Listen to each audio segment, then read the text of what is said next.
So అప్పులు చేసి కొనుక్కున్నాను. ఈ ఫ్లాట్ సుడిగాలి సుధీర్కి అమ్మిన ఫ్లాటు, దానిలో కొంత మిగిలిన అమౌంట్ అప్పులు తీర్చాను. సో ఇట్లా అన్నీ చేసుకొని ఆ ఇల్లును ఆఖరికి మా ఫ్రెండ్ దగ్గర శంకర్రాజ్ అని ఉంటాడు, అతని దగ్గర కొంత అమౌంట్ తీసుకున్నాను. మణికొండలో చిన్న ల్యాండ్ ఉండింది, అది అమ్మేసి అల్కాపూర్ టౌన్షిప్లో ఉండే అది అమ్మి దీనికి అంటే ఇన్ని అమ్ముకుంటే ఆ ఒక ఇల్లు వచ్చింది. ఇప్పుడు సైట్లు ఏం లేవన్నా చెప్తున్నా ఎగ్జాంపుల్. ఓకే, ఎగ్జాంపుల్ కాదు, ఉన్నదే. సో అన్ని అమ్ముకుంటే ఆ ఇల్లు వచ్చింది. సో ఆ ఇల్లు నేను ఎందుకు మరి అంత బాగా కొన్నాను అంటే, అంత బాగా ఏం కాదు, అదే అందరికీ అట్లా కనబడతా ఉంటుంది తప్ప అంతకంటే అద్భుతమైన ఇల్లులు ఉన్నాయి మా కమెడియన్స్కి. బండ్ల గణేష్ దగ్గరికి పోదాం, లేకపోతే ఇంకొక పేర్లు వద్దులే పాపం, అట్లా చెప్పొద్దు తప్పు. కానీ చాలామంది ఇప్పుడు సుడిగాలి సుధీర్ ఇంటి ముందు ఇల్లు ముందు నా ఇల్లు నథింగ్, నా దగ్గర ఫ్లాట్ కొనుక్కున్నా అతను మరి. సో అట్లా కాదు కదా, అందరికీ ఉన్నాయి, కాకపోతే నాది మాత్రమే బాగా ఎక్స్పోజ్ చేస్తాను ఎందుకు అనేది నాకు అర్థం కాదు. దానివల్ల వాళ్ళకి ఏమో మరి నాకు తెలీదు, కావాలనా లేకపోతే నా మీద అందరికీ ఆయనకి ఎందులే అని చెప్పేసి అవకాశాలు రావద్దనా, లేకపోతే ఏంది అది ఏ రకంగా ఎందుకు అది స్ప్రెడ్ చేయడమో నాకేం అర్థం కాదు. సో అది సిచ్యువేషన్. అందరికీ ఉన్న ఇల్లులు ఇప్పుడు ఈ రోజుల్లో ఆఖరికి మొన్న బలగం తీసిన వేణు కూడా బలగం తీయకముందే ఇల్లు 4 అంతస్తుల బిల్డింగ్ కట్టినాడు, 4 ఫ్లోర్లు ఉంటుంది. గృహప్రవేశం నేను పోయినాను. మరి చూడండి, అంటే ఒక చిత్రం శ్రీను అనే అతని దగ్గర అసిస్టెంట్గా పనిచేసినటువంటి వేణు అతను ఈరోజు 4 అంతస్తుల బిల్డింగ్ ఉన్నాడు. సో కట్టాడు. అంటే అందరికీ ఉన్నాయన్న ఇల్లులు, ఎవరికి లేదు, కాకపోతే శివారెడ్డికే ఉంది, ఇంకెవరికి లేదు కమెడియన్స్కి అన్నట్టుగా క్రియేట్ చేస్తుంటారు. అట్లా ప్రొపగండా చేశారు. అమెరికాలో ప్రోగ్రాంలు అందరూ పోతున్నారు, చేస్తున్నారు, వస్తున్నారు. కాకపోతే ఏంటంటే అక్కడ సరిగ్గా ఎంటర్టైన్మెంట్కి అంటే అవతల వాళ్ళు చేసే ఎంటర్టైన్మెంట్ వాళ్ళకి కనెక్ట్ కాలేదు. నేను చేసిన జోక్స్కి, నేను చేసిన మిమిక్రీకి, నేను అంటే పాటలు పాడతాను, డ్యాన్స్ చేస్తాను, మిమిక్రీ చేస్తాను, వాయిస్లు సినిమా యాక్టర్ల వాయిస్లు చేస్తాను, అటు రాజకీయ నాయకుల వాయిస్లు చేస్తాను, జనరల్ టాపిక్ మాట్లాడతాను, చిన్నపిల్లలకు సంబంధించిన జోక్స్ చేస్తాను, సౌండ్స్ చేస్తాను, వెంట్రలాక్విజన్ చేస్తాను పిల్లలు నవ్వించడానికి, మళ్ళీ భార్యాభర్తలు నవ్వించడానికి భార్యాభర్తలు జోకులు చెప్తూ ఉంటాను, టీనేజర్స్ నవ్వించడానికి టీనేజర్స్ జోకు, అమ్మాయి అబ్బాయి సరదాగా యంగ్ ఉన్న అమ్మాయిలు అబ్బాయిలు మాట్లాడుకుంటే అక్కడ వచ్చే కామెడీ, ఇట్లా అన్నీ చేసేసరికి వాళ్ళు బాగా అట్రాక్ట్ అయిపోయారు. అందుకని నాకు ఎక్కువ అమెరికాలో ప్రోగ్రాంలు వచ్చేటివి. వాడికేంది అమెరికాలో ప్రోగ్రాంలు అది అంటే అవును. ఒకప్పుడు అంటే రావద్దా శివరెడ్డి చేస్తే తప్ప. శివరెడ్డి అన్న ఎక్కడనంటే కేర్ ఆఫ్ అడ్రస్ అమెరికా, అమెరికాలో ఉన్నారు. ఏ డేట్ కూడా ఉన్నా మీరు అక్కడి నుంచే ఇక్కడ ఇది అన్నిసార్లు ఎన్నిసార్లు వెళ్ళి వచ్చి ఉంటావు అన్న? చాలాసార్లు వెళ్ళొచ్చాను. బట్ ఏంటంటే మనం పడే కష్టము, మన ప్రయత్నము, అంటే ఇప్పుడు అన్న ఏదైనా సరే మీరు ఒక ఇడ్లీ తయారు చేయాలంటే దానికి పిండి నానబెట్టాలి, అందులో 2 రకాల పప్పు దినుసులు మిక్స్ చేయాలి, మళ్ళీ దాన్ని మిక్సీ పట్టాలి, నానబెట్టి మళ్ళీ తెల్లారి దాన్ని స్టవ్ మీద పెట్టి గిన్నెలు పెట్టేసి ఆ ఇడ్లీని దాంట్లో పోసి దాన్ని ఆవిరితో ఉడికించి అది తీస్తే ఇన్ని చేస్తే కానీ ఆ ఇడ్లీ తయారు కాదు. అట్లాంటిది కొన్ని లక్షల మందిని, కొన్ని వేల మందిని నవ్వించాలంటే ఎంత హార్డ్ వర్క్ చేయాలి. ఊరికే వచ్చి చెక్కిలి గింతలు పెట్టేస్తే నవ్వు వస్తుందా? కాదుగా. ఏదో వచ్చి ముచ్చట చెప్పేస్తే నవ్వు వచ్చేస్తుందా మీకు? కాదుగా. 100 జోకులు చెప్తే 100 జోకులలో 50-60 సక్సెస్ అయినా చాలా గ్రేట్ అన్నట్టు. కానీ నేను అట్లా కాదు, 100 జోకుల్లో 100 జోకులు సక్సెసే కావాలి, 100 జోకులకి నవ్వాలి, ఒక్క వర్డ్ కూడా వేస్ట్ కావద్దు నాది స్టేజ్ మీద. ఒక్క మాట, ఒక జోకు 10 జోకులు చెప్పాను అంటే 10 జోకుల్లో ఆ 10వ జోకు కూడా అందరూ ఎంజాయ్ చేయాలి. ఒకటి అట్లా వేసేద్దాంలే, నవ్వుతే నవ్విరారు లేకపోతే లేదు అనే టైపు కాదు నా వ్యక్తిత్వం. సో అంత కష్టపడి చేస్తే ఆ పొజిషన్ వచ్చింది. అన్నిసార్లు వాళ్ళు పిలిచారు బయట దేశాలకి. సో అట్లా నేను అక్కడ చేసుకున్నాను. వాడు అక్కడనే ఉంటున్నాడు, వాడు అక్కడనే చేసుకుంటున్నాడు, ఇప్పుడే వచ్చాడు అమెరికా నుంచి, ఇప్పుడే దిగాడు అని యాంకర్స్ కూడా అప్పుడు సరదాగా ఆట పట్టిస్తూ స్టేజ్ మీద పిలిచేవారు. ఇప్పుడే యూఎస్ నుంచి వెళ్ళి దిగినటువంటి శివారెడ్డి గారు వేదిక మీదకి రావాల్సిందిగా గుర్తున్నామని ఆడియో రిలీజ్ ఫంక్షన్స్లో అక్కడిక్కడ అట్లా పిలిచేవాళ్ళు. సో బట్ ఓకే, చేశాము, చేస్తూ పోతున్నాము. ఇంకా కష్టపడాలనే తత్వం ఉంది, కష్టపడే తత్వం ఉంది, కష్టపడగలుగుతాను. నాకు ఇంకా బాగా ఇష్టం కష్టపడడం. అది ఇందాక చెప్పాను కదా, వెనకాల నుంచి వెళ్ళి కత్తులతో ఎంత 100 మంది కత్తులతో కూర్చుతున్నా కూడా ఎదురుగుండా ప్రోగ్రామ్ ఉందనుకో మిమిక్రీ చేస్తూనే ఉంటాను. ఎదురుగుండా కెమెరా పెట్టేసి యాక్టింగ్ చేయమంటే సినిమాల్లో యాక్టింగ్ చేస్తూనే ఉంటాను. నాకు కూర్చున్నా కూడా నాకేం తెలియదు. సో అలాంటి రక్తం నాది. నరాల్లో ఎంటర్టైన్ చేయాలి. అందులో ఎంటర్టైన్ అయింది మీ చేతిలో ఎంటర్టైన్ అయినా నేను కూడా ఒక వ్యక్తిని అప్పట్లో 2011లో చాలా మంది లైవ్లో అసలు అవి ఎయిర్పోర్ట్లో కూడా పెద్ద పెద్ద వాళ్ళు, తలలు పండిన వాళ్ళు, పెద్ద పెద్ద వాళ్ళు, ఏజ్డ్ పీపుల్, వాళ్ళకి మనం తెలుసా అనుకునేటువంటి వ్యక్తులు, పెద్ద పెద్ద మినిస్టర్లు వాళ్ళు, శివారెడ్డి గారు మీ ప్రోగ్రాంలు చూడని రోజు ఉండదయ్యా అని చెప్పేసి చెప్తూ ఉంటారు. నాకెంత ఆశ్చర్యం. అంత పెద్ద మెగాస్టార్ చిరంజీవి గారు వాళ్ళ వైఫ్తో నేను ఇంటికి వెళ్ళినప్పుడు సూర్యకాంత్ శివారెడ్డి ఒక అవ్వజోకి చేస్తాడు, భలే చేస్తాడు ఒకసారి చెయ్యి. రవీంద్ర భారతిలో కూడా అదే అన్నాడు ఆడియన్స్తో, శివారెడ్డి ఒక అవ్వజోక్ చేశాడా, చేయించుకోండి అంటే.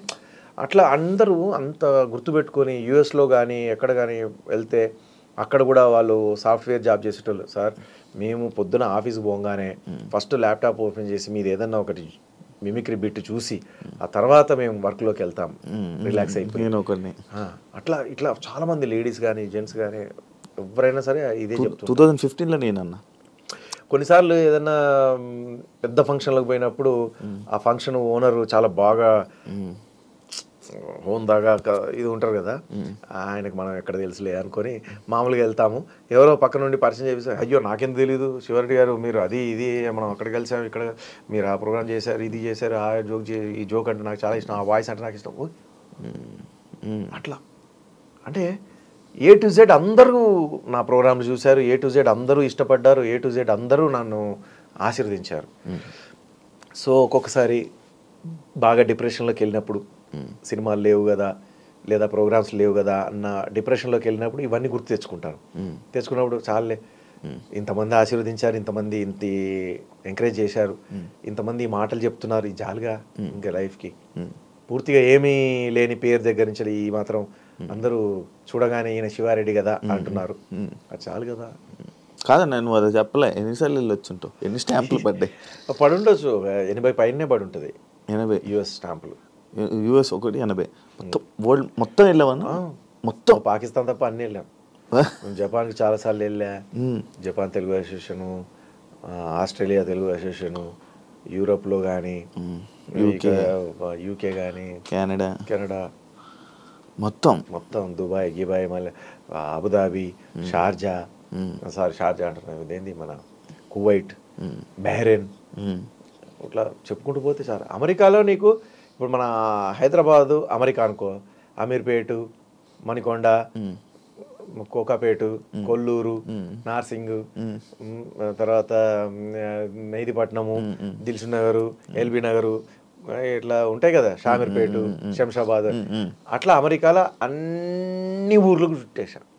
అమెరికాలో నేను వెళ్ళని తెలుగు అసోసియేషన్ కానీ, నేను అడుగుపెట్టని ఊరు కానీ లేదు. అన్ని సూపర్.